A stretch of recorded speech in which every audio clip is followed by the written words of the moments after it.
Assalamualaikum warahmatullahi wabarakatuh.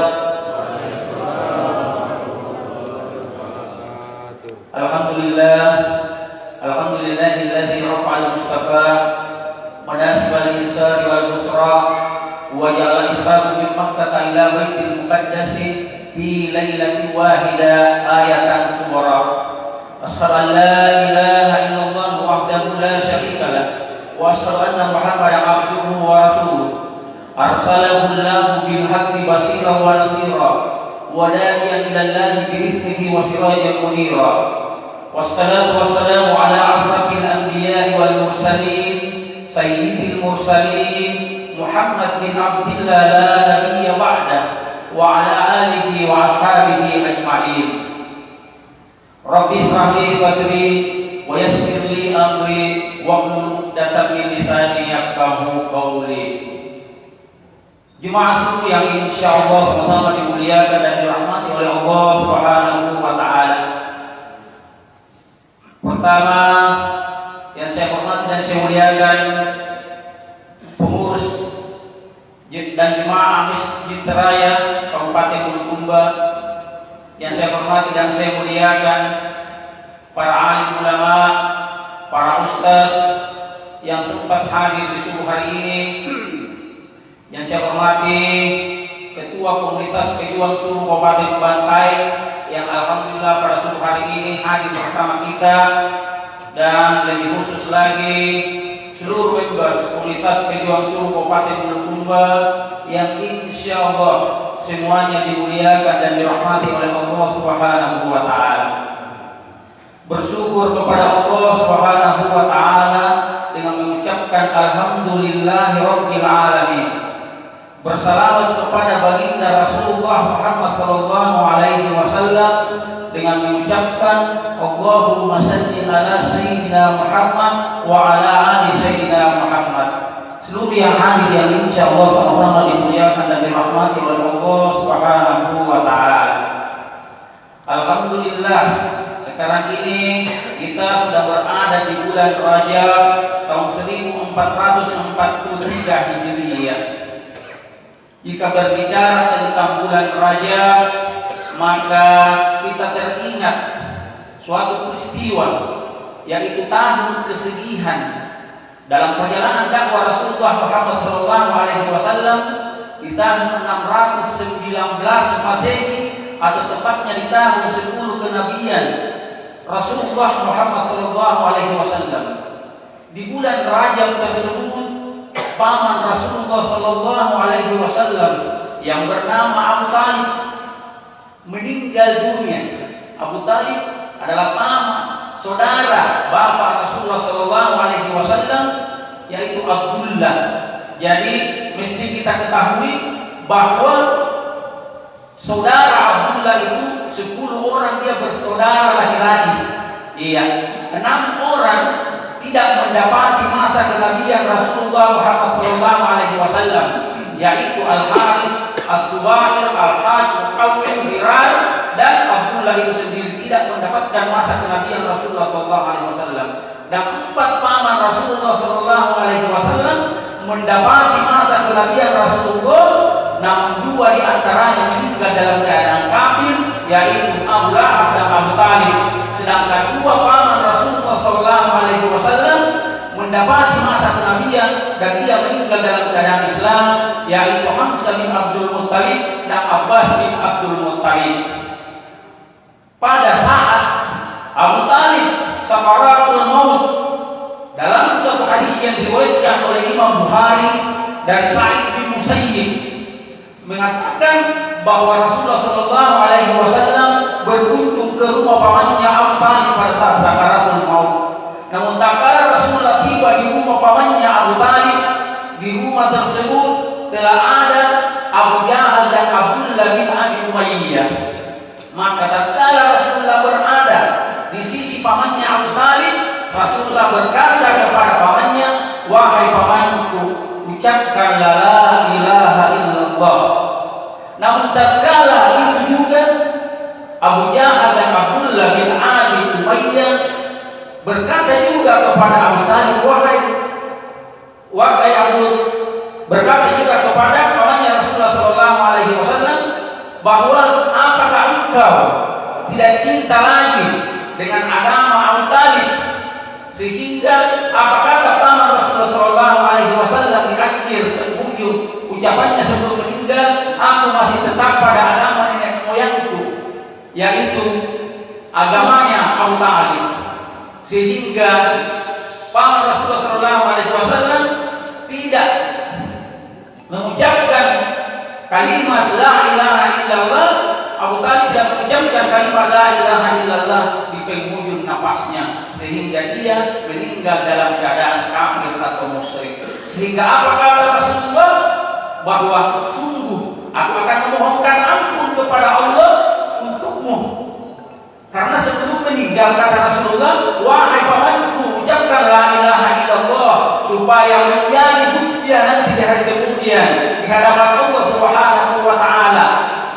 Namun karena dia tidak sanggup, tidak mengucapkan kalimat la ilaha illallah, namun Rasulullah tetap berkata bahwa sungguh aku akan memohonkan ampun untukmu selama aku tidak dilarang.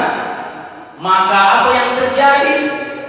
Turun ayat surah At-Taubah ayat 113. Bismillahirrahmanirrahim. Maka lin nabi walladzina amanu ayyastaghfiru lil musyrikina wa ma kanu uli qurba min ba'di ma tabayyana lahum annahum ashabul jahim. Ini ayat yang turun sehubungan dengan Rasulullah sallallahu alaihi wasallam hendak mendoakan pamannya Abu Talib, yang artinya tiadalah sepatutnya bagi Nabi walladzina amanu, dan orang-orang yang beriman, ayyastaghfiru lil musyrikina, memohonkan ampun orang-orang yang musyrik, walau kanu uli qurba, walaupun dia dari kalangan keluarganya.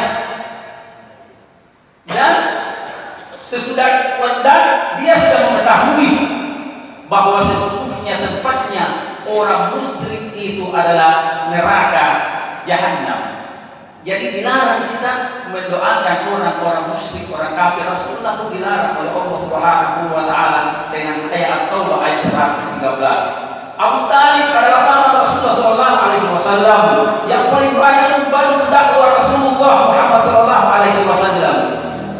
Selama hidupnya Abu Talib, orang-orang kafir Quraisy, begundal Quraisy, tidak ada yang berani mengganggu Rasulullah, karena ada pamannya Abu Talib yang menjadi perisai, menjadi tameng bagi orang-orang Quraisy yang ingin mengganggu Rasulullah, karena pada saat itu Abu Talib adalah seorang pembesar Quraisy.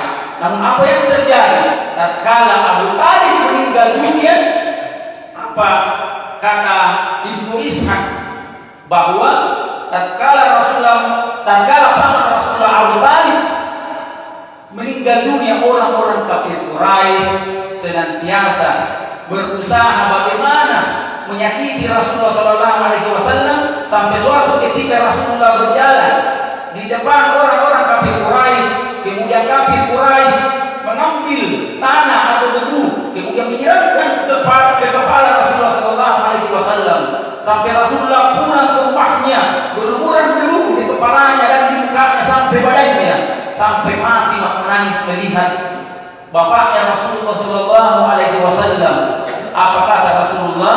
Wahai anak, jangan ikut menangis, karena Allah Subhanahu wa taala bersama kita dan senantiasa menolong kita. Seluruh yang hadir yang insyaallah sama-sama dimuliakan dan dirahmati oleh Allah Subhanahu wa taala. 2 bulan setelah meninggalnya Abu Talib, meninggal istri Rasulullah sallallahu alaihi wasallam, Khadijah binti Khuwailid. Khadijah binti Khuwailid, istri Rasulullah sallallahu alaihi wasallam, 25 tahun bersama Rasulullah sallallahu alaihi wasallam, meninggal di usia 65 tahun, tatkala Rasulullah sallallahu alaihi wasallam berusia 50 tahun. Khadijah binti Khuwailid adalah orang yang paling banyak membantu juga dakwah Rasulullah sallallahu alaihi wasallam. Bukan hanya membantu dalam pikiran, tapi membantu dalam hal dana, dalam menjalankan dakwah Rasulullah sallallahu alaihi wasallam. Sampai 2/3 kekayaan kota Mekah milik Khadijah habis digunakan oleh Rasulullah sallallahu alaihi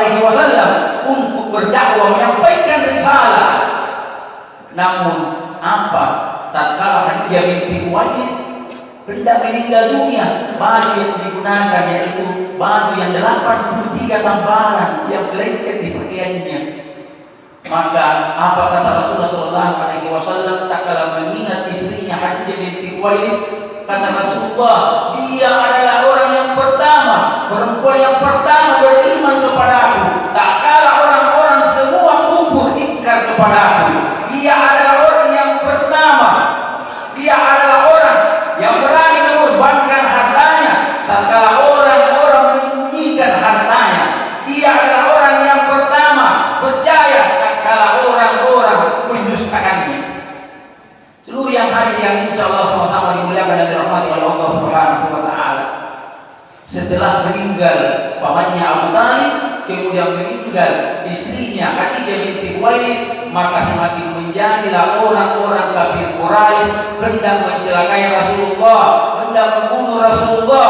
Bahkan tidak sedikit para sahabat yang dilukai dan dibunuh oleh orang-orang kafir Quraisy.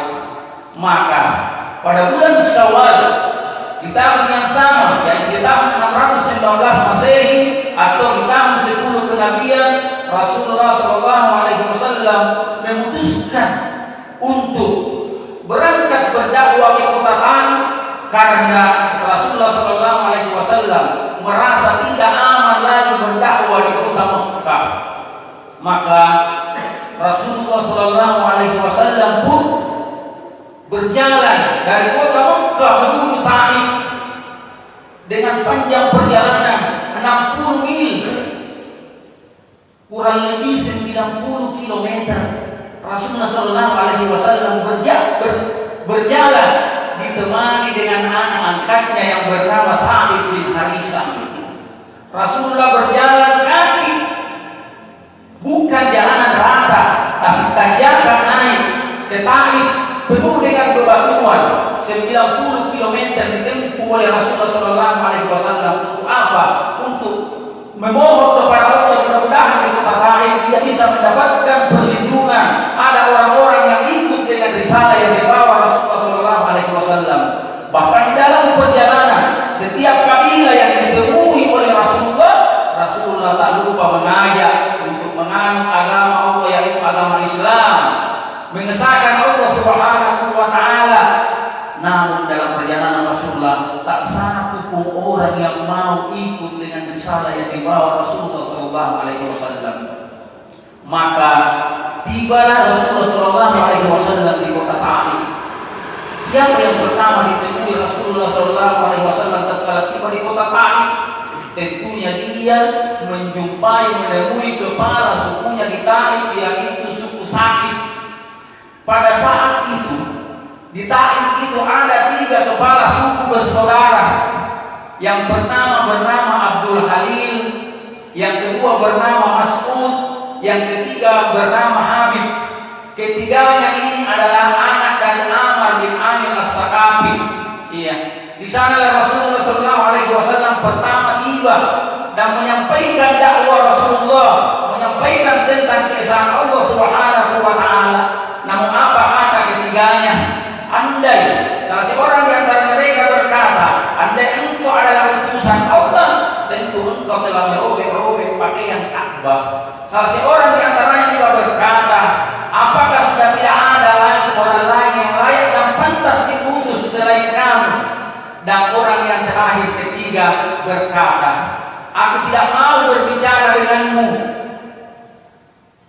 Andai engkau sekiranya seorang rasul, seorang nabi, terlalu mulia engkau, terlalu agung engkau untuk ditemani berbicara. Andai engkau bukan seorang nabi dan seorang pendusta, aku pun tak mau berbicara denganmu. Maka apa kata Rasulullah SAW pada saat itu? Maka jika sekiranya engkau tidak mau ikut dengan apa yang kusampaikan tentang risalah Allah, maka tolong rahasiakanlah diriku. Artinya apa? Tolong berikanlah aku kesempatan untuk berdakwah di kaummu. Sampaikanlah aku kesempatan berdakwah di kaummu. Jangan engkau mempengaruhi kaummu. Maka Rasulullah melanjutkan dakwahnya di Taif. 10 hari Rasulullah berdakwah ditemani dengan Sa'id bin Harisah. Namun apa yang terjadi? Rasulullah SAW selama berdakwah di Taif, beliau hanya mendapat cacian, mendapat makian, bahkan diusir keluar dari kota Taif. Diusir Rasulullah pada saat berdakwah di kota Taif. Maka apa yang terjadi? Tatkala Rasulullah SAW hendak meninggalkan kota Taif, maka orang penduduk Taif pada saat itu berteriak dengan makian kepada Rasulullah SAW sambil memanggil para budak-budaknya berdiri membentuk dua barisan. Tatkala Rasulullah berjalan bersama Sa'id bin Harithah meninggalkan kota Taif, maka dua barisan orang Taif melempari Rasulullah SAW dengan batu. Rasulullah pun mengalami luka pada dahinya sampai menetes darah di pipi Rasulullah SAW membasahi jenggotnya. Berdarah kulit Rasulullah SAW terkena lemparan batu orang-orang Taif sampai darah itu membasahi sendal Rasulullah. Sa'id bin Harithah yang menjadi perisai, menjadi tameng pembela Rasulullah, mengalami setiap lemparan, tak luput dari luka yang ada di kepalanya dan di sekujur tubuhnya. Mereka pun kepalanya pun berdarah karena tak sanggup membendung lemparan orang-orang Taif terhadap Rasulullah SAW. Rasulullah pun berusaha bagaimana bisa meninggalkan kota Taif, namun orang-orang Taif tetap mengejar Rasulullah. Namun tatkala Rasulullah meninggalkan kota Taif kurang lebih 3 mil, Rasulullah bersembunyi di salah satu kebun kurma. Di saat itulah orang-orang Taif tidak mengejar lagi Rasulullah. Dan saat Rasulullah bersembunyi dan beristirahat di kebun kurma ini adalah milik Utbah dan Saibah. Yang keduanya adalah anak dari Rabi'ah. Tatkala Rasulullah bersembunyi dan beristirahat di bawah pohon kurma, di sanalah Rasulullah SAW berdoa kepada Allah dan doanya ini masyhur. Kemudian Rasulullah berdoa kepada Allah, ya Allah, sesungguhnya kepadamu lah aku mengadukan kekuranganku ini, kepadamu lah aku mengadukan kelemahanku ini. Betapa lemah diriku, betapa tidak berdayanya diriku, betapa hina diriku di hadapan manusia, ya Allah. Engkau lah Maha Pengasih di antara para pengasih. Engkau lah Rabbnya orang-orang yang lemah, Engkau lah Rabbnya orang-orang yang tersakiti. Kemana lagi Engkau akan membawa diriku ini, ya Allah? Apakah ke tempat yang jauh dari sini? Kemudian aku menempuh lagi perjalanan yang cukup jauh. Kemudian setelah tiba di tempat itu, aku dicaci, aku dimaki, bahkan aku dilempar batu. Ataukah di tempat yang dekat dari sini, kemudian aku tetap mendapatkan perlakuan yang sama? Apa kata Rasulullah? Ana radi, aku ridha ya Allah, aku ridha ya Allah, selama Engkau tidak murka kepada aku. Maka tatkala Rasulullah beristirahat di kebun kurma itu, di sana Utbah dan Saibah melihat Rasulullah istirahat bersama dengan Sa'id bin Harithah.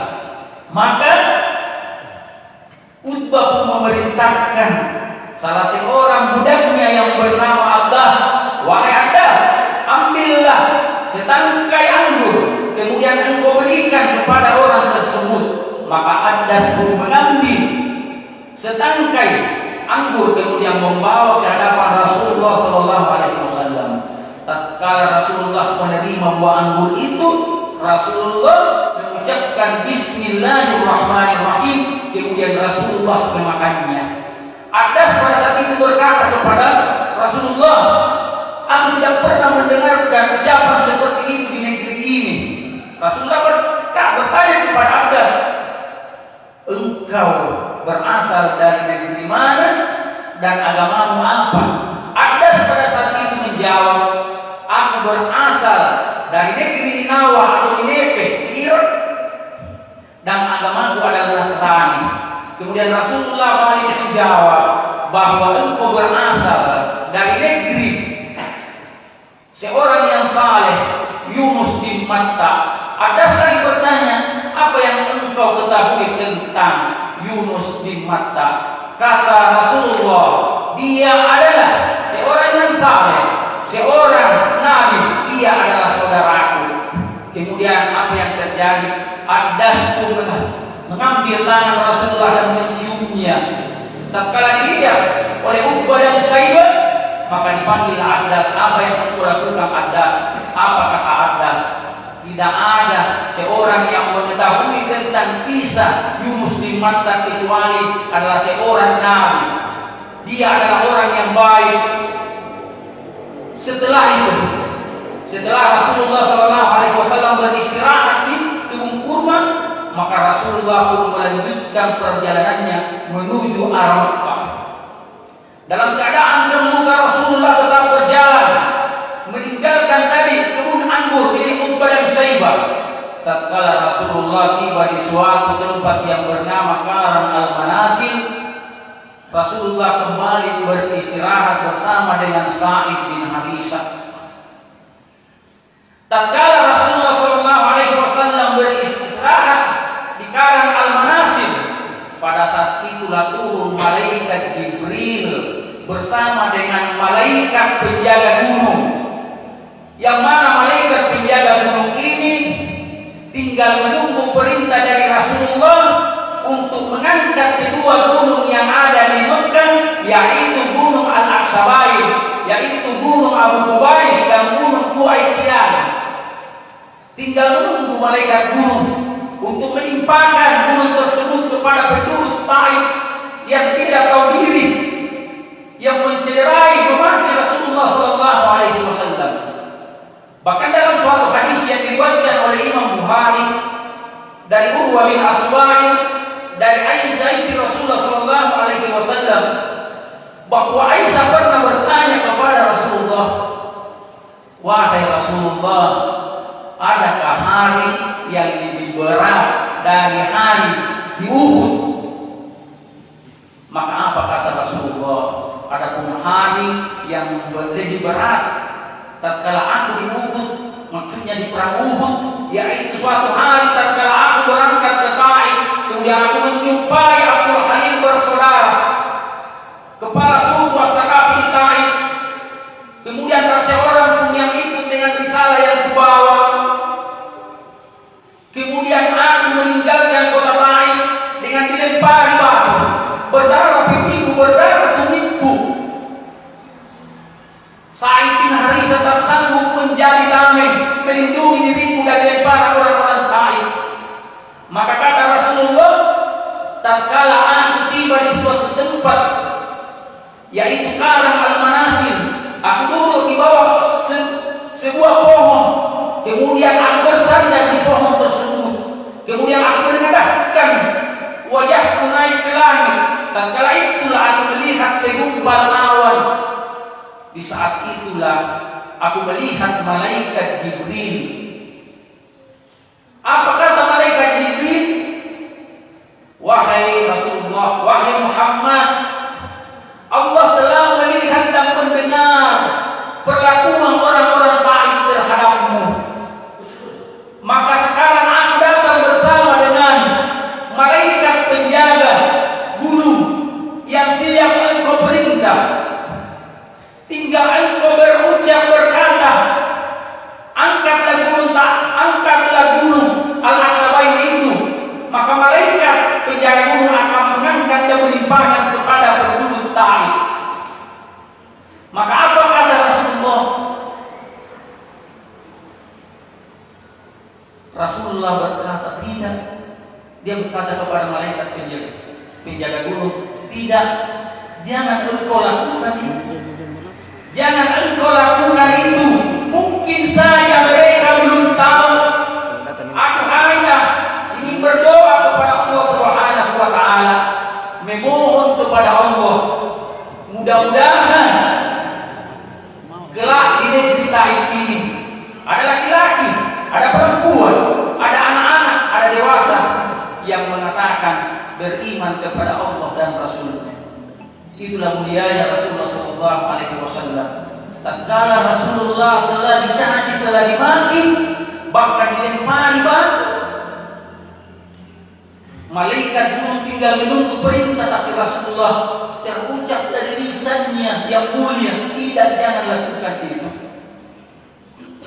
Seluruh yang hadir yang insya Allah sama-sama dimuliakan dan dirahmati oleh Allah Subhanahu wa Ta'ala. Setelah itu Rasulullah Shallallahu Alaihi Wasallam pun melanjutkan perjalanannya ke kota Mekah. Sampai Sa'id bin Harithah bertanya kepada Rasulullah, wahai Rasulullah, bukankah kita telah diusir dari kota Mekah? Mana mungkin lagi kita bisa masuk ke kota Mekah? Bukankah orang-orang kafir Quraisy akan mencelakai kita, bahkan bisa membunuh kita? Kembali kata Rasulullah bahwa Allah senantiasa bersama kita. Maka Rasulullah pun berjalan mengarah kota Mekah sampai tiba di gunung, di gua Hira. Di sana Rasulullah beristirahat dan kembali di gua Hira.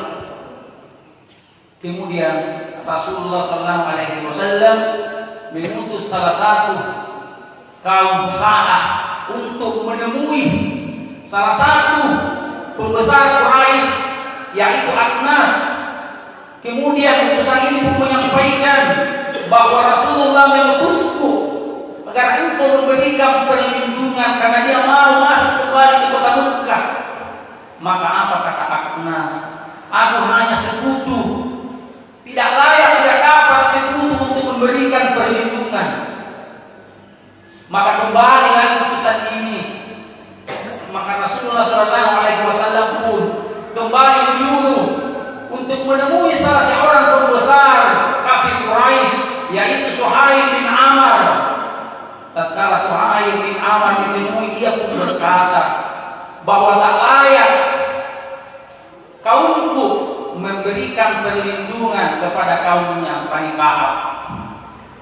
Dan akhirnya Rasulullah menyuruh lagi supaya menemui salah satu pembesar kafir Quraisy pada saat itu di Mekah, yang bernama Mudhim bin Adi. Dan Mudhim bin Adi inilah yang berani memberikan perlindungan kepada Rasulullah SAW, sehingga dia bersama dengan kaumnya dan anak-anaknya dan saudaranya mengangkat pedang menjemput Rasulullah masuk ke kota Mekah kembali setelah dari kota Taif. Itulah perjalanan dakwah Rasulullah SAW. Sepanjang jalan menuju Taif, seorang pun yang ikut dengan ajakan Rasulullah sampai berdakwah di Taif sentuhan Rasulullah, tak seorang pun yang ikut dengan risalah yang dibawa oleh Rasulullah SAW. Sampai salah satu ayat yang turun sehubungan dengan dakwah Rasulullah SAW, yaitu surah Al-Ahqaf ayat 34.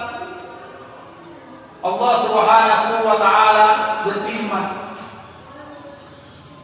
dan orang yang artinya dan orang yang tidak menerima seruan dari orang yang telah menyeru untuk ke jalan Allah, maka dia selamanya dalam kesesatan di muka bumi ini, dan Allah lah yang Maha Pelindung. Ulaika fi dalalin mubin, dan dia betul-betul dalam kesesatan yang nyata. Maka terhiburlah Rasulullah SAW sehubungan dengan turunnya ayat tersebut. Wa man la yurid da'iyallahi falaysa lahu bimu'jizin fil ard wa laysa lahu min dunihi awliya ulaika fi dalalin mubin. Bahwa orang yang telah menerima seruan atas orang-orang yang menyuruh untuk ke jalan Allah, kemudian dia ingkar, dia tidak mau ikut, maka apa kata Allah? Selamanya dia ada dalam kesesatan di muka bumi ini. Saya rasa itulah yang sempat saya sampaikan pada tausiah subuh hari ini. Kalau ada benarnya itu datangnya dari Allah Subhanahu wa Ta'ala, dan kalau ada salahnya itu mutlak dari saya. Sekian dan demikian. Wallahu muwaffiq ila aqwamit thariq. Assalamualaikum warahmatullahi wabarakatuh.